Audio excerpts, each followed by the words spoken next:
If you're a mid-level to C-suite leader who wants to own your growth and figure out your next small, brave move to achieve your leadership goals, you are in the right place.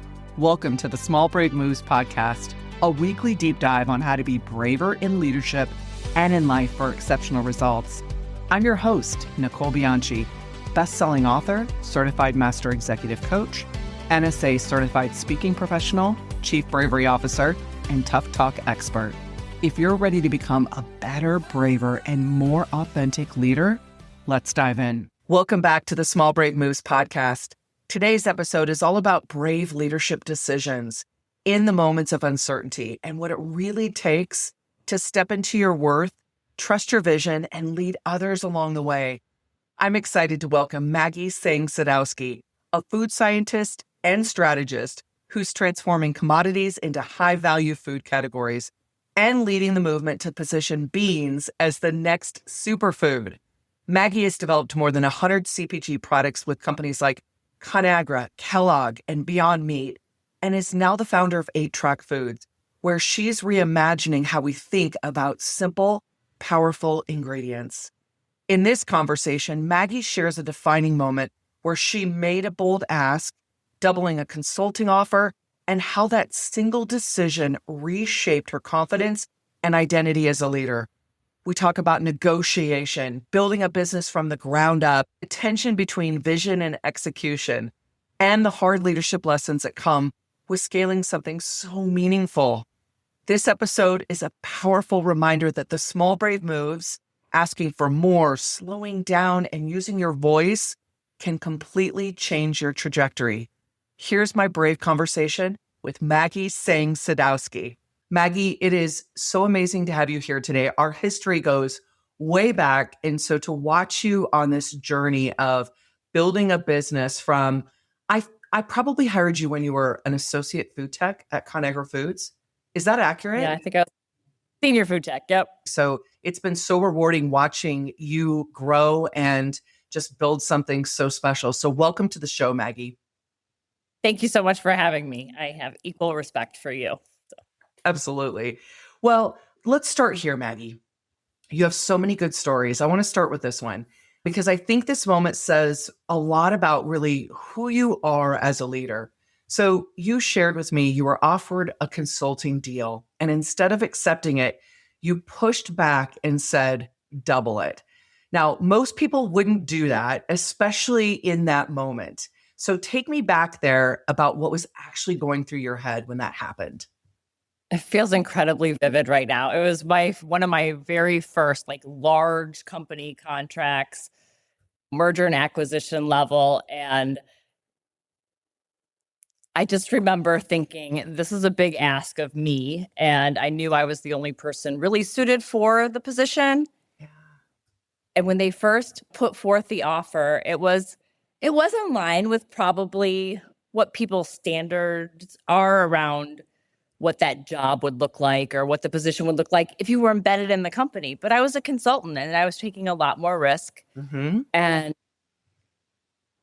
I just remember thinking, take a deep breath and you're going to do something totally insane. And I was like, the worst thing they can say is no, and we'll end up where we are at this moment. And so I looked at the offer and just boldly pushed it right back at them. And I think as females, we don't know how to negotiate. We are, afraid of or generally accept the right offer. And for some reason, I'm like, this time I'm just going to go for it. And they looked at it in just pure shock at my reaction. And I think it said a lot about what kind of level I was interviewing for. And so Sure. I think they took it as a compliment. And before I knew it, within an hour, they had agreed to go take the compensation to that level. So it was a very magical moment. And I think it really defined how I move forward as a consultant.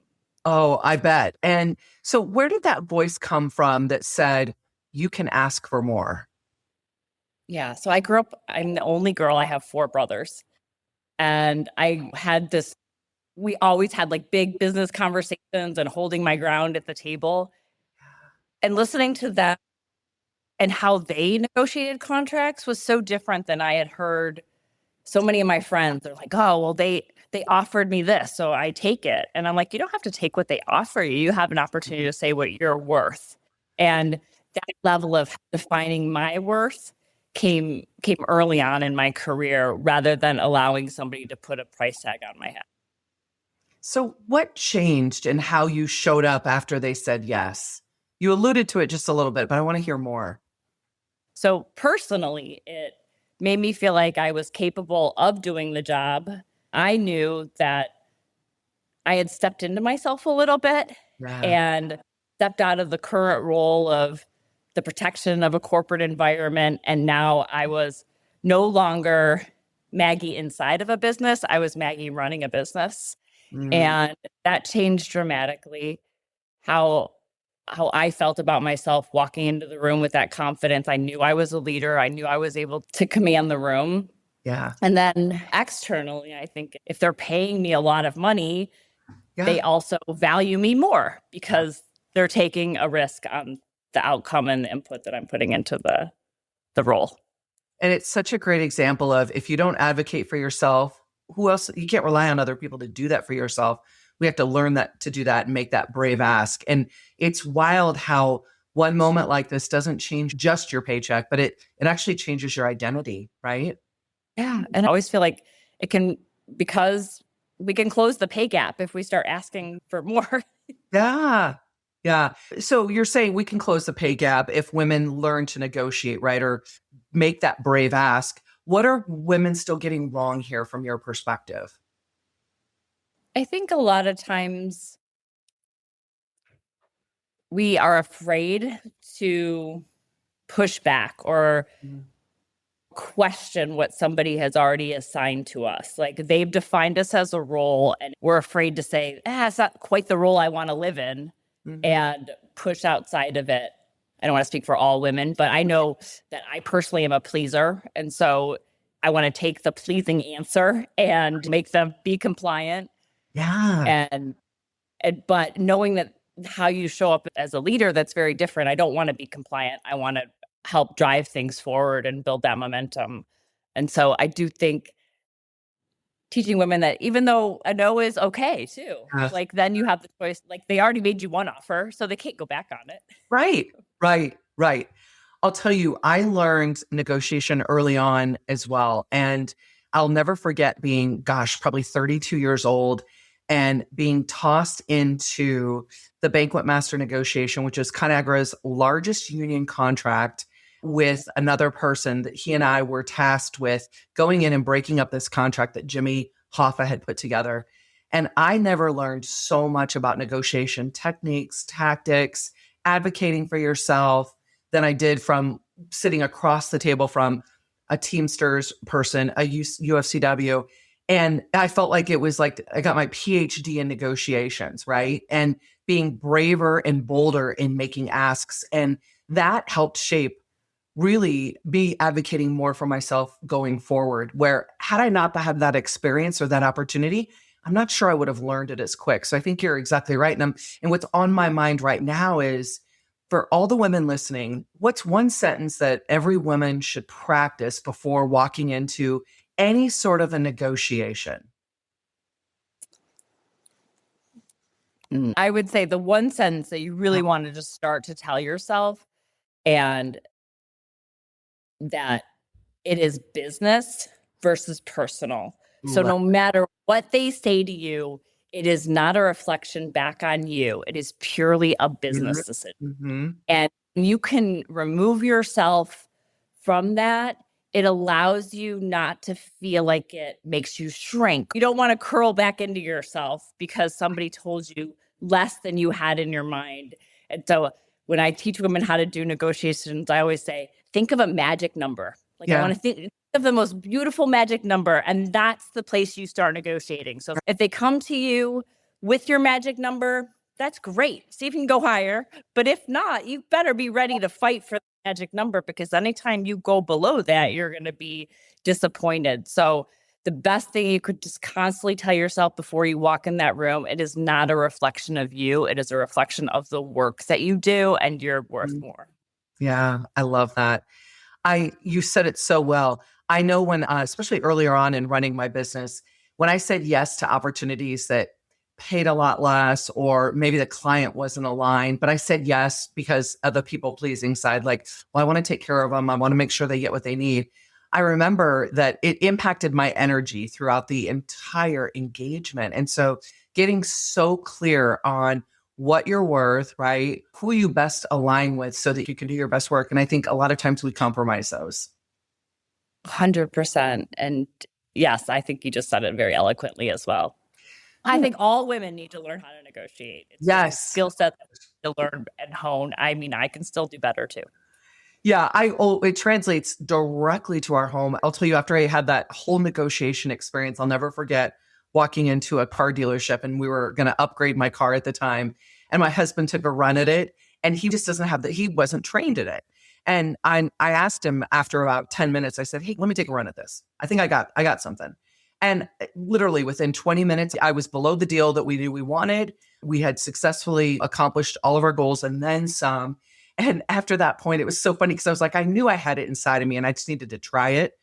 After that point, when we walked out, he goes, from now on, you negotiate homes, vehicles, all the big purchases. You're in charge of negotiating that. And I was like, whoa, that's a lot of pressure. But yep, I'm here for it. It was a great example of like, I built up the expertise to be able to confidently do it in a way that would benefit us both.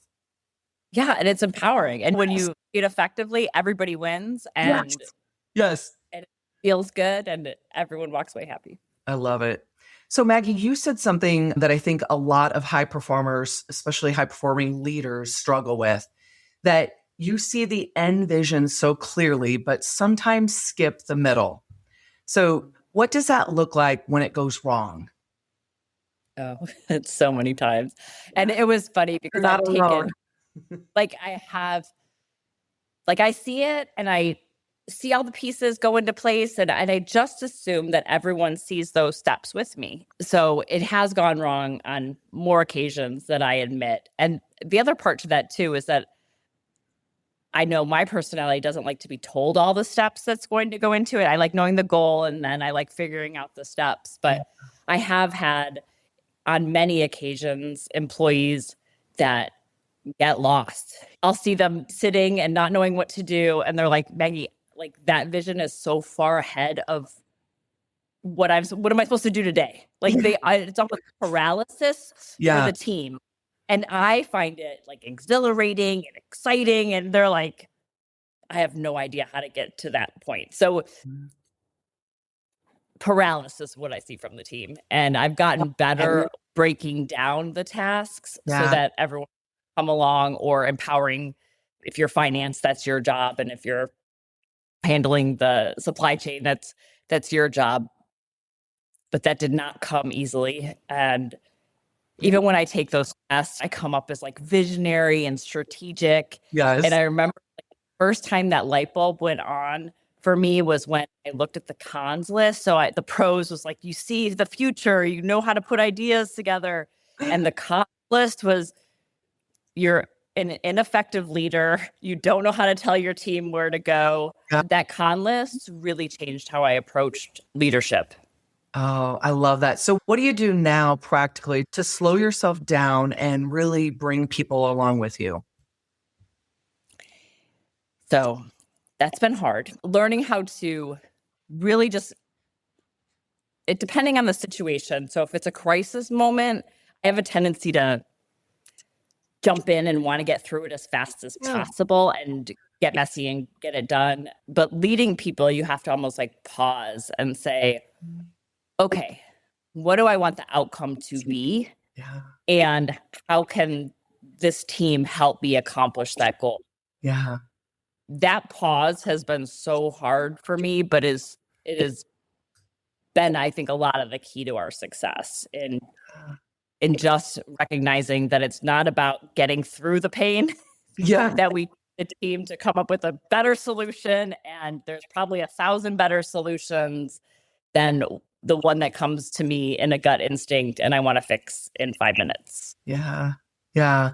Well, I'll tell you what, if our listeners could respond right now as we're recording this, I feel like you'd get a lot of high fives. I mean, you're certainly not alone in that visionary strategic and that being a challenge, right? Where you're running forward so fast, one, because you're scaling and growing a business, and speed is important. And sometimes speed can get in the way of alignment, right? And staying aligned with the team and moving forward. So what you're saying really resonates with me too. So I appreciate that. So we're going to move into some tough conversations here. When you shared with me that you had let somebody go who you respected, talk to me about what made that so hard for you. I think it's hard. Like when you're starting a business, it's so different than being inside of a large corporation where roles are really defined and the process is already outlined and you could oppose the process, but it's already in place. Yeah. But when you're starting a business, the people that you're hiring are really good at wearing a lot of different hats and they have a lot of skill sets. And I had an employee that was just fantastic at really building those like early relationships with retailers and getting into the smaller environments, and completely respected her and her energy and her power around the brand. But it got to a place that we were getting into larger retailers and I no longer needed the day-to-day interaction. I needed someone who could fill a bigger role.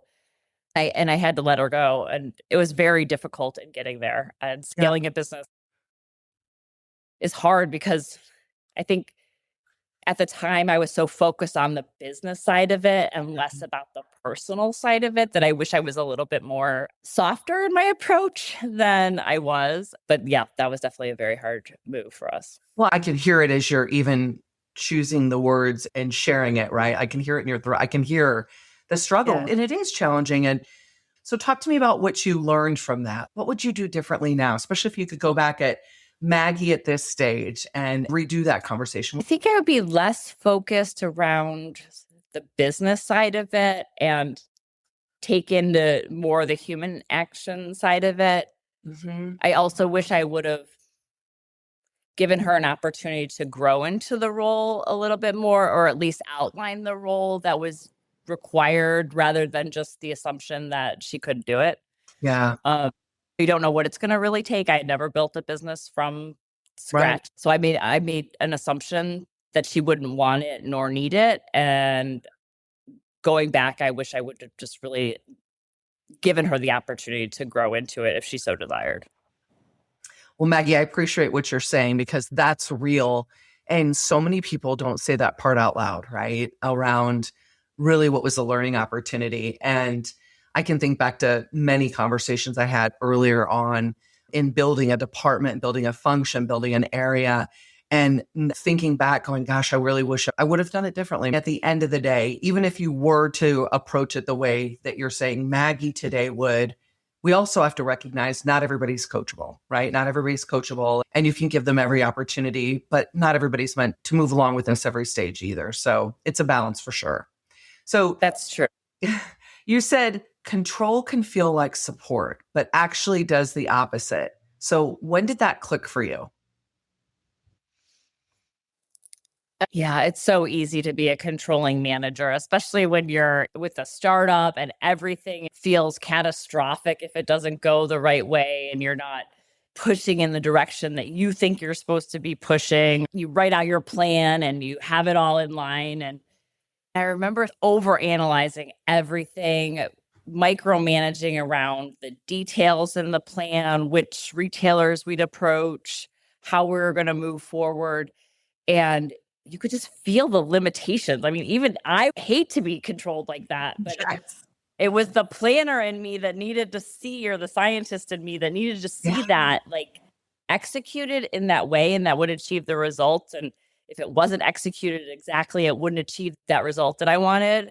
And there was just a moment that it's like things didn't go as planned. Yeah. And the room just felt different. It was like almost a relief. Like, okay, we screwed up and now we need to go forward and fix it. And just the energy and momentum in that moment of Yeah. not having it go according to plan allowed freedom for everybody, including myself. And so after that, it's like, okay, these are the objectives, but we don't need to control each task. And there are ways to accomplish that without being so focused on your business that you don't focus on the people. Yeah. And I was one of those leaders. So first off, it's interesting when you describe that. I can feel the stakes are high, and I'm sure whatever you guys were working on and just the intensity of it and feeling like if you're not involved, it's not going to get executed that way. So it makes complete sense. We go into those moments of control, even though we can't always control everything. So what's your reset in that moment when you notice that like you're slipping back into control? What's your reset? What do you do for yourself in that moment? I know that I have a very analytical side. That's the food scientist side of me. And then I have a very creative, innovative side. And it's like some days one's on and one's off. It kind of goes back to that pause. Like I always have to ask myself, what do you need from me right now? Are we looking at the analytical side of things, or are we looking more at the softer side of things? But just that constant, like, what do we want to accomplish today?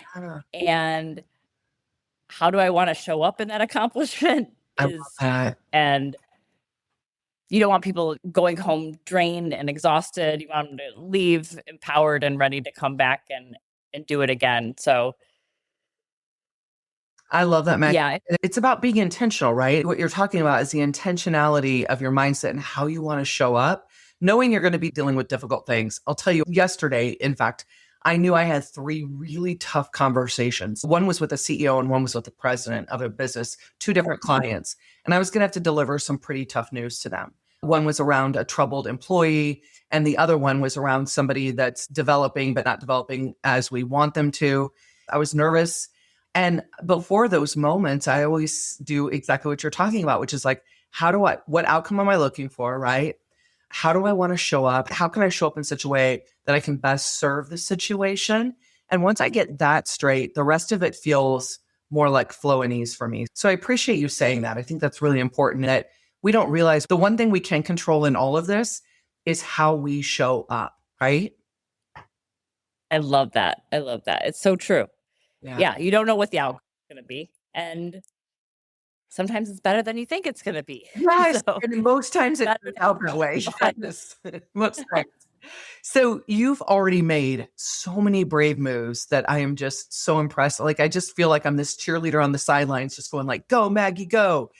But you've also said that there's some that you haven't fully stepped into yet, like sharing your ideas more, speaking on stages, and maybe even a book, right? So talk to me about if we fast forward 1 year and you don't take any of those steps, maybe you don't speak more, maybe you don't share your ideas, you don't write the book. What's the cost to you by not doing those things? when I started this, everyone kind of laughed at me. It's like, oh, you're starting a bean company. Like, you're the most creative person in the food industry. You know so much about plant proteins. And when I started the company, I shrunk a little bit. I was like, oh, I run a bean company, and it made the work that I was doing feel small. When the more I have been in it, I'm like, I don't run a bean company. I'm literally changing the narrative of how we talk about food, how we add value to commodities and simple, unprocessed foods. And when I show up in that conversation, I feel better. I feel proud of what we're doing. And it led me to this place that said, I need to talk about this more. Like, I bet my life on this business. And now I want to share that knowledge and benefits of all the amazing work we're doing with the food and how it's grown and simple processing and simple ingredients and how it can impact other people's lives. If I don't do that, if I don't let these words outside of me, I'm just going to be the bean lady. That's kind of like, and I don't want to just live in that moment. I want to be Lady Bean. I don't want to be the bean lady. Queen bean, there's the queen. Yeah, the queen bee. But I just feel like it's time for everyone to see, like, how did you end up with a bean company and why did you risk it all to do it? And I think there's a huge cost in not opening my mouth and sharing nearly 30 years of food industry experience. So now talk to us about what becomes possible if you step into this and you share your ideas, you're speaking on more stages, you're writing a book. What becomes possible if you do? I started the food industry saying that I wanted to change our food supply. And that was like the young, doughy-eyed Maggie. And I've done a lot in the middle. And now I feel like that's what I've done, and that mission hasn't changed from the day I started. And by writing a book or sharing it on stage, I think it could be more impactful for other people to take those ideas and run with them in ways that I haven't. But if I continue to protect it like a brand, it's not going to flourish as much as the ideas can't flourish as big as they need to go. Yeah. Oh, I love this. And I'll tell you what, we said in a year, so I can't wait. We'll have to do a podcast update, a little accountability for Maggie on in a year, we're going to hear about these moves she's making. And I will be cheering you on so loud as you step into this next phase of you. So if you could give one piece of advice, one small, brave move that a leader listening to this podcast could make this week that could make a difference in their lives based on everything we've talked about. Just know that you are not defined by the worth of the other people, and you can be what you want to be. It sounds so trite and cliche, but you have the power to mold your future and how you show up in it. And it is these small, brave moves. And just to say, Nicole, you are an inspiration. Watching you step into yourself has just been an amazing journey. And so I think all of us women together should share in this empowerment and know that we all can support each other and learn from each other. Oh, I love that. I love that. Okay. I know we're going to put some information in the show notes, but how can we support 8-Track Foods and you as you grow this business? Yeah. So our website is 8trackfoods.com, and there you can find our store locator or where you can find our products. Or we would love to have you follow us on Instagram at 8_trackfoods. Amazing. I know everybody will be cheering you on. So Maggie, thank you for such a deep conversation today. I appreciate you sharing your learnings as you navigate this journey. So many times on the outside, when people look at our Instagram or our website, they're like, oh, they've got it all. It's perfect. They've got it all together. But the journey's messy, right? And we know that. So being able to share that with others will definitely inspire some bravery in other leaders that are trying to make their own brave moves. So thank you so much for joining me today. Thank you so much for having me. And yes, I really appreciate what you're doing and happy to be here. Thank you for joining me for this episode of the Small Brave Moves podcast. If you're wanting to take this work even deeper, I'm here to help. From engaging in inspirational keynote speeches to transformational coaching and workshops for leaders and teams, page-turning books, online courses, and enlightening leadership development retreats. There are so many ways that we can work together to take your leadership to the next level. For more information, check out the show notes, and let's do this together, one small brave move at a time. See you next week.